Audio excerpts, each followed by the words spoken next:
Good evening, everyone. Welcome in e-Shiksha.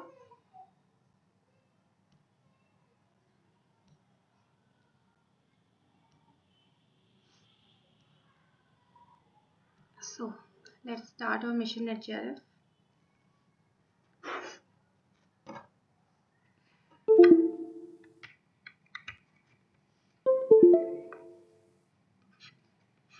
Let's start our mission at JRF June 2021. We are studying paper 2 education subject, and this is unit 3 lecture number 9. If you want to join my class, then you can WhatsApp me on 8299440121. If you are new, then you can subscribe. Share with your friends. So, हमने personality की theories को पढ़ लिया है. अभी हम पढ़ेंगे unit 3 का ये पार्ट ए जो है. यूनिट 3 का पार्ट ए का ये लास्ट लेक्चर है. Mental health and hygiene. Mental health and hygiene.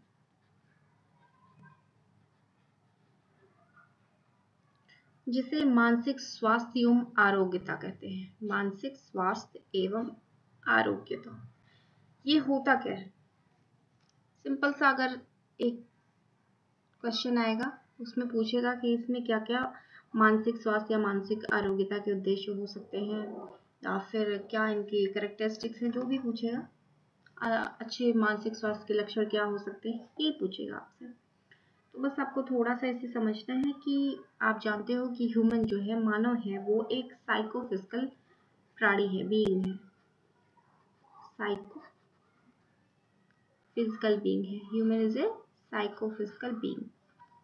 मानव क्या है? एक मनोशारीरिक प्राणी है.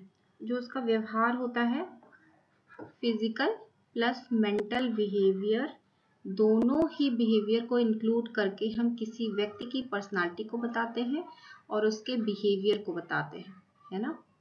फिजिकल प्लस मेंटल दोनों को इंक्लूड करके. इसलिए जब हम स्वास्थ्य की बात करते हैं, हेल्थ की बात करते हैं, तो उसका मतलब ये नहीं हुआ कि आप फिजिकली बस हेल्दी हो, शारीरिक रूप से हेल्दी हो. इसका ये मतलब हुआ कि आप मानसिक रूप से भी हेल्दी हो. मानसिक रूप से यदि व्यक्ति हेल्दी नहीं है तो वो शारीरिक रूप से भी हेल्दी नहीं कहलाएगा, है ना. दोनों का क्या होना चाहिए? समन्वय होना चाहिए, कोऑर्डिनेशन होना चाहिए. जब दोनों ही हेल्दी हो तभी आप कह सकते हैं कि कोई पर्सन का हेल्थ अच्छा है.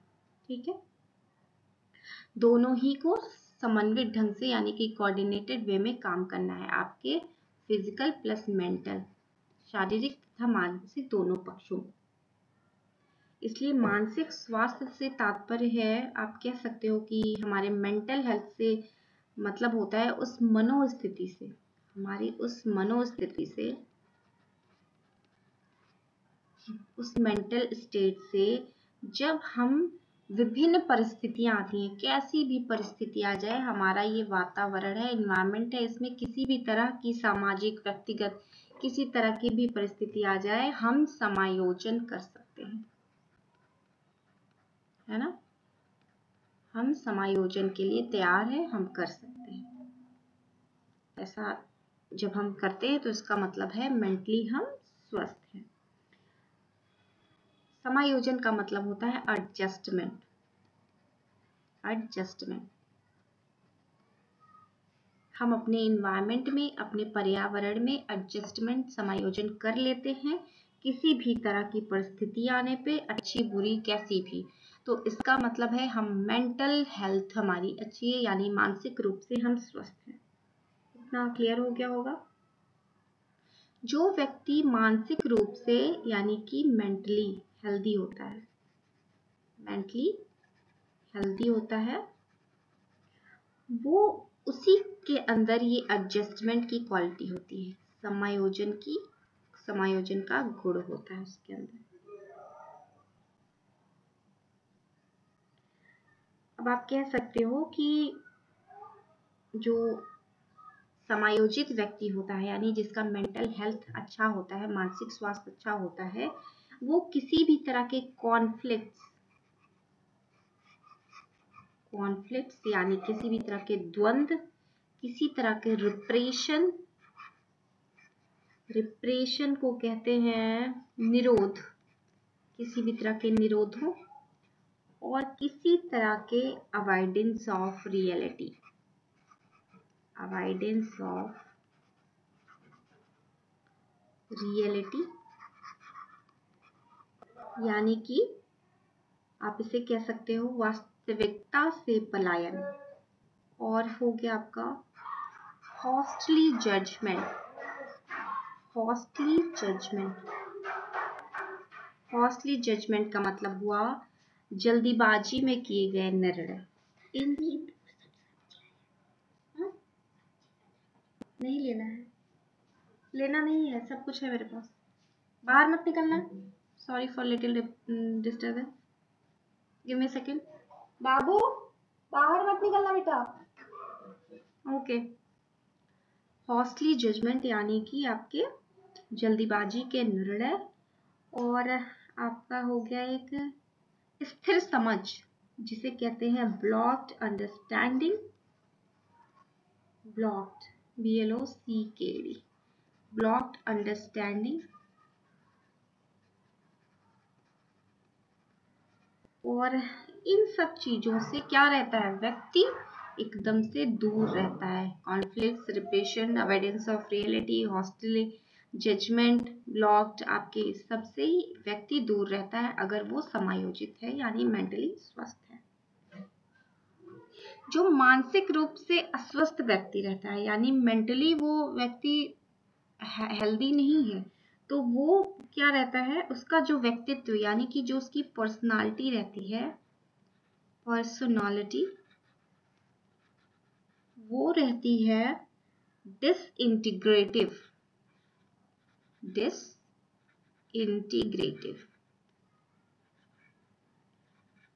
जो मानसिक रूप से अस्वस्थ व्यक्ति है उसकी पर्सनालिटी डिसइंटीग्रेटिव यानी कि विखंडित होती है, और जो स्वस्थ है उसकी यूनिफाइड होती है यानी कि एकीकृत होती है।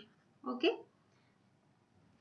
जो व्यक्ति समायोजन कर लेता है यानी कि एडजस्टमेंट कर लेता है उसको मेंटल कॉन्फ्लिक्ट से छुटकारा मिल जाता है। मेंटल कॉन्फ्लिक्ट यानी कि जो मानसिक संघर्ष होते हैं उनसे छुटकारा मिल जाता है। जैसे कि अगर हम कोई चीज चाहते हैं, है ना, अभी इस टाइम में कोविड का टाइम है, हर बच्चा स्कूल जाना चाह रहा है।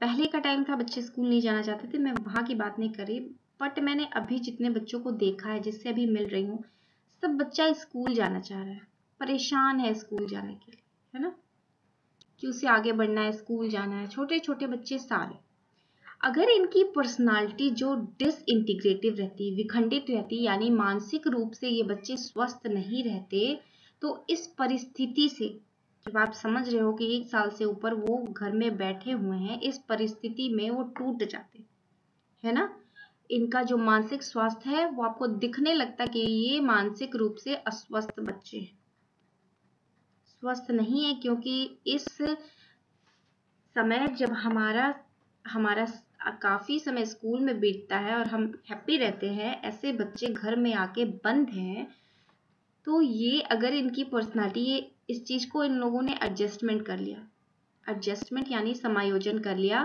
कि ये ऐसा कोविड की वजह से है और जल्दी ही खुल जाएगा, ऐसा इन्होंने अपने साथ एडजस्टमेंट कर लिया है, इसलिए ये स्वस्थ हैं अभी मानसिक रूप से।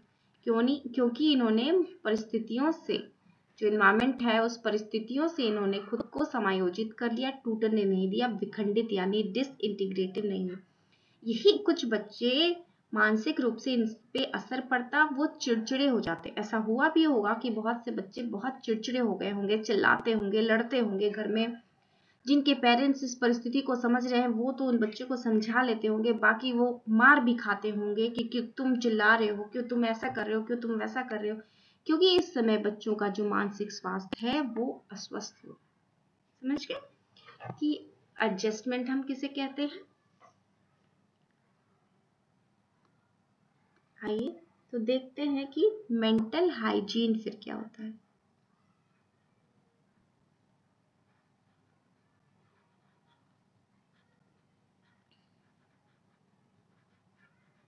मेंटल हाइजीन यानी कि मानसिक आरोग्यता। मानसिक आरोग्यता का मतलब होता है मेंटल हाइजीन, और मेंटल हाइजीन का मतलब हुआ आपको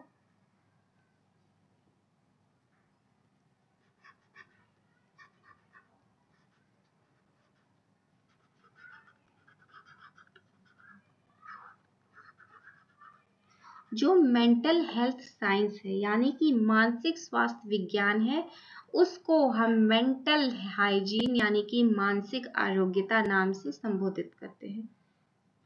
ठीक है, तो इसका नाम है मेंटल हेल्थ साइंस और इसे ही हम मेंटल हाइजीन के नाम से बुलाते हैं। और जो ये इसको स्टार्ट करने का, मेंटल हेल्थ साइंस को, मेंटल हाइजीन को स्टार्ट करने का श्रेय जाता है, क्रेडिट जाता है, वो जाता है C.W. बियर्स को। C.W. बियर्स को जाता है ये मेंटल हेल्थ साइंस को स्टार्ट करने का क्रेडिट। बियर्स जब 24 इयर्स के थे तब इन्होंने आत्महत्या करने की कोशिश करी थी, जो कि असफल रही। और मैं बता दूं कि जो पर्सन सुसाइड, हम कहते हैं कि ये पर्सन बहुत दुखी रहा होगा तभी इसने ऐसा कदम उठाया। जरूर दुख सबके लाइफ में है, बट जब कोई सुसाइड करता है या करने की कोशिश करता है, इसका मतलब है वो व्यक्ति मेंटल रूप से स्वस्थ नहीं है, मेंटली हेल्दी नहीं है। तभी वो परिस्थितियां जैसी आई उसमें एडजस्टमेंट, समायोजन नहीं कर पाया और उसने ये तरीका अपनाया। तो C.W. बियर्स 24 इयर्स के इन्होंने सुसाइड का कोशिश किया, जो कि असफल रहा। उसके बाद इनका मानसिक रूप से कुछ इलाज चला और ये स्वस्थ हो गए, मेंटली हेल्दी हो गए। और जब ये मेंटली हेल्दी हो गए तो 1908 में इन्होंने एक बुक लिखी, a mind that found itself. जो व्यक्ति इस परिस्थिति से गुजरा है ना, और वो ठीक हो गया है, तो वो इसकी कीमत समझता है ना। अगर कोई व्यक्ति डिप्रेशन आदि में रहे तो आप प्लीज उसका ख्याल रखें, क्योंकि जिस परिस्थिति से वो गुजर रहा होता है वो कोई और नहीं समझ सकता, है ना।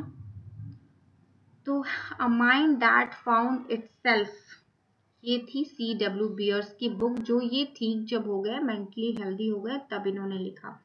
और इस बुक की वजह से मेंटल हाइजीन, आप कह सकते हो मेंटल हेल्थ साइंस का आंदोलन स्टार्ट हो गया। मेंटल हेल्थ साइंस का मूवमेंट स्टार्ट हुआ, सूत्रपात हुआ इस आंदोलन का। Give me a second please.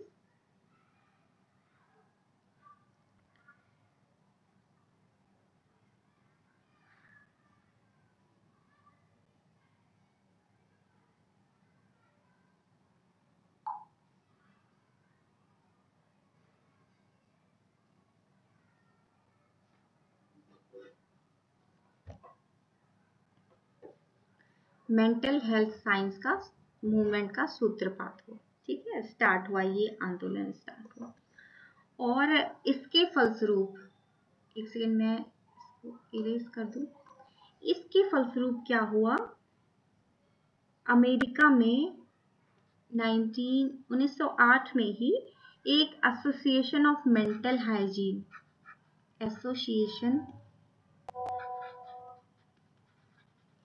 Of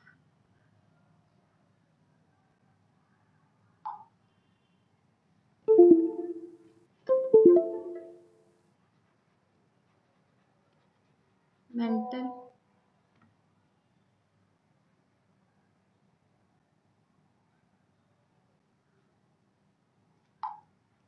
association of mental hygiene, ठीक है, please give me a second.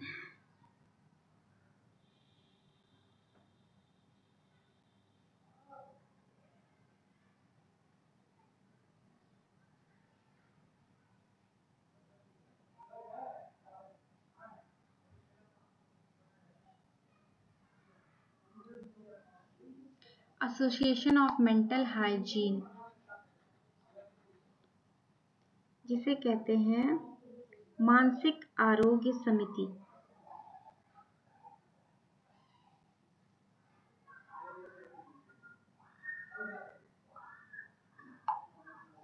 मानसिक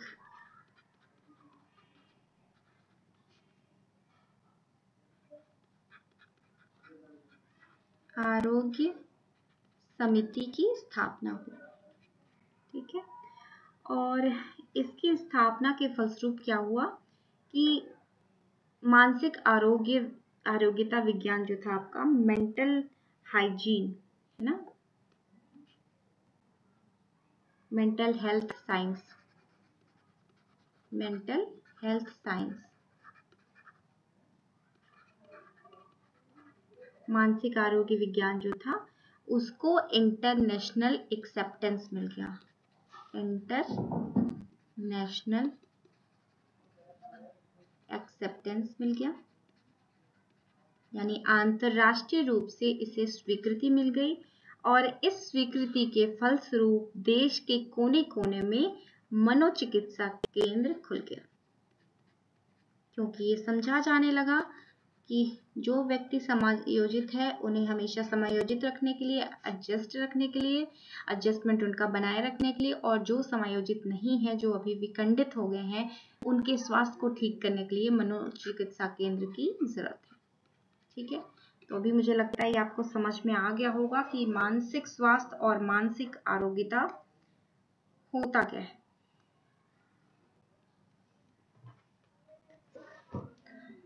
अब इसके उद्देश्य क्या है?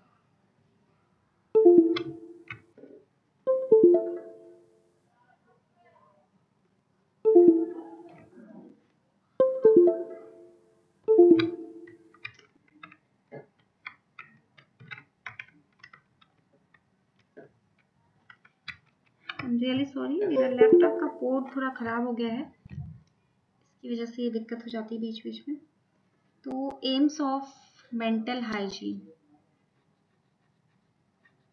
एम्स ऑफ मेंटल हाइजीन, मानसिक आरोग्यता के उद्देश्य क्या है? तो इसका पहला जो उद्देश्य है मेंटेनेंस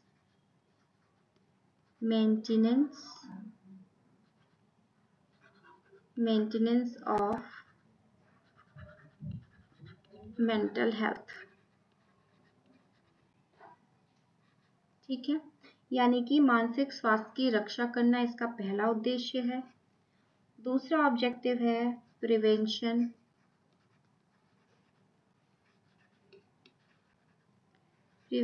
ऑफ मेंटल डिजीज और डिसऑर्डर्स, यानी कि मानसिक रोगों तथा विकारों की रोकथाम करना इसका दूसरा उद्देश्य है। थर्ड ऑब्जेक्टिव जो है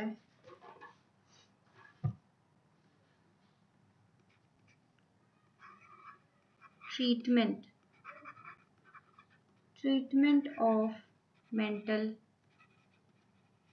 डिसऑर्डर, यानी कि मानसिक रोगों का उपचार करना इसका थर्ड ऑब्जेक्टिव है।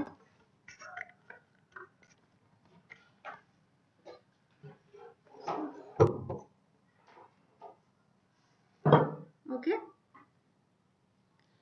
तो हमें क्या करना है? पहले अपने मानसिक स्वास्थ्य की रक्षा करनी है, हम स्वस्थ रहें मानसिक रूप से, इसका ध्यान रखना है। उसके बाद जो विकार या रोग, मानसिक रोग और विकार फैल रहे हैं, जिनके पास फैल रहे हैं, उनको रोकने की कोशिश करनी है। और तीसरा है, अगर किसी को हो गया है तो उसका ट्रीटमेंट करना है ना, उसका उपचार करना है। तो ये है आपका मेंटल हाइजीन का उद्देश्य। अब आपको जानना है कैरेक्टरिस्टिक्स।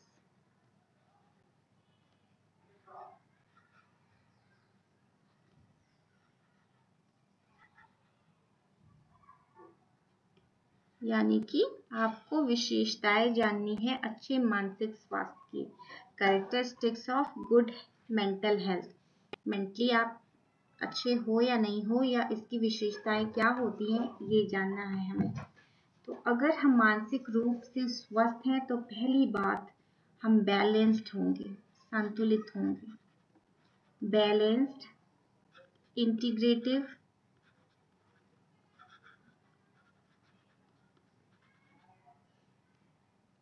and harmonious development.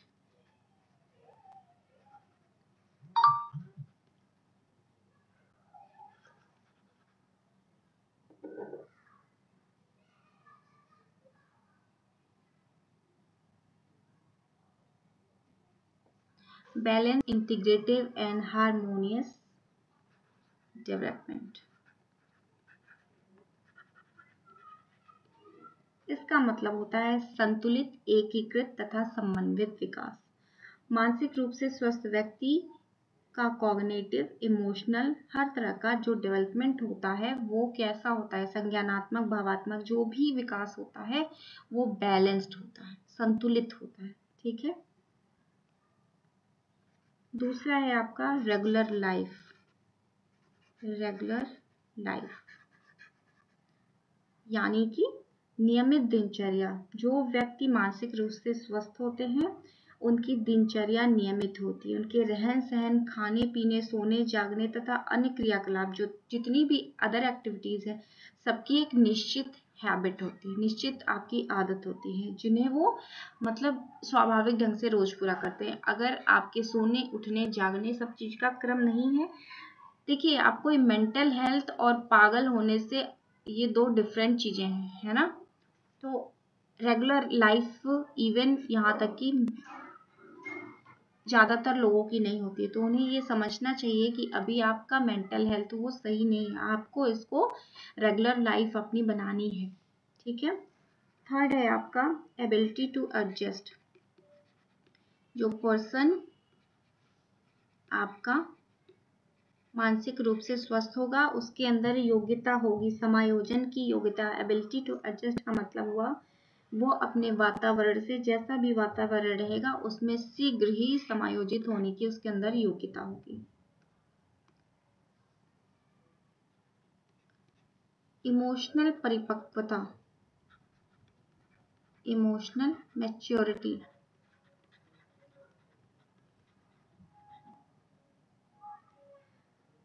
यानी कि उस व्यक्ति के अंदर संवेगात्मक परिपक्वता रहेगी। वो क्रोध, भय, ईर्ष्या, प्रेम, घृणा आदि संवेगों से अस्त व्यस्त नहीं होगा। जैसे कि मुझे बहुत ज़्यादा नफरत होने लगे किसी से, बहुत ज़्यादा एंगर आने लगे, गुस्सा आने लगे किसी पे, बहुत ज़्यादा हेट करूँ मैं किसी से, बहुत ज़्यादा लव करूँ किसी से, बहुत ज़्यादा आप कहो कि घृणा करूँ किसी से, ये सब चीज़ें संवेग से अस्त व्यस्त अगर मैं हूँ तो इसका मतलब है कि मेंटली मैं क्या हूँ, मैच्योर अभी नहीं हूँ। एक मैच्योर पर्सन जो होता है, संवेगात्मक मैच्योर पर्सन होता है, वो इन सब चीज़ों से अस्त व्यस्त नहीं होता है, वो ओवर रिएक्शन नहीं करता है। ओवर रिएक्शन किसी भी बात को लेके, ओवर रिएक्शन अति प्रक्रिया या फिर अल्प प्रक्रिया अंडर रिएक्शन, ये दोनों चीजें नहीं करता है। समझ गए। फिफ्थ है आपका कॉन्फिडेंस, सेल्फ कॉन्फिडेंस यानी कि ऐसे व्यक्ति के अंदर आत्मविश्वास भरा होता है। उन्हें वह विश्वास होता है कि वो हर काम को बहुत अच्छे से कर सकते हैं। उनके अंदर इनफीरियरिटी कॉम्प्लेक्स नहीं आता है,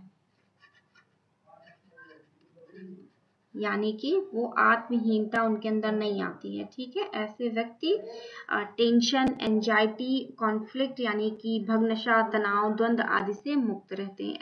ऐसे व्यक्ति हमेशा ऑप्टिमिस्टिक रहते हैं। ऑप्टिमिस्टिक यानी कि आपका आशावादी होते हैं। ओके।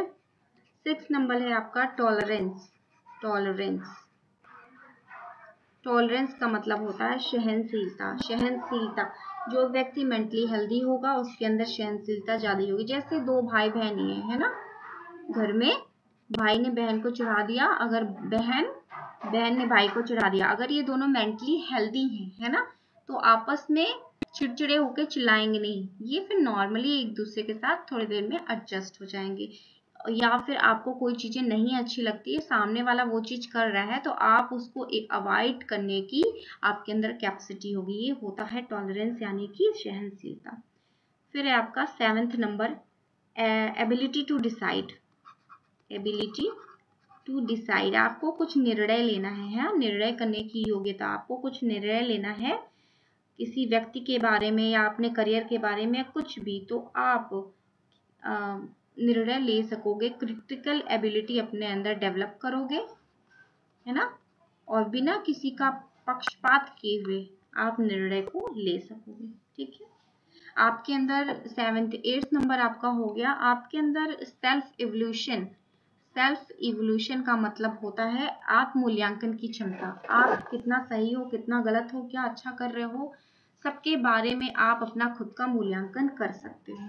ठीक है, फिर 9th नंबर है आपका वर्क सेटिस्फैक्शन, यानी कि आप अपने कार्यों से, जो आप काम कर रहे हो उससे आप सेटिस्फाई रहोगे, संतुष्ट रहोगे। कुछ ऐसे व्यक्ति होते हैं वो चाहे जितना कार्य कर ले बट वो अपने कार्यों से अपने वर्क से सेटिस्फाई नहीं होते, तो जो ऐसे व्यक्ति होते हैं वो विखंडित होते हैं, समायोजित नहीं हो सकते। तो मैंने आपको मेंटल हेल्थ एंड हाइजीन पढ़ा दिया, तो आपका ये पार्ट ए कवर होता है यूनिट 3 का, और अभी मैं कोशिश करूंगी कि बाकी लेक्चर्स अपलोड करूं यूनिट 3 का। ठीक है, पार्ट 20 से, इसे तब तक आप लोग कवर कर लें। और एक चीज और कहना चाहूंगी, आप सभी अपना ध्यान रखें,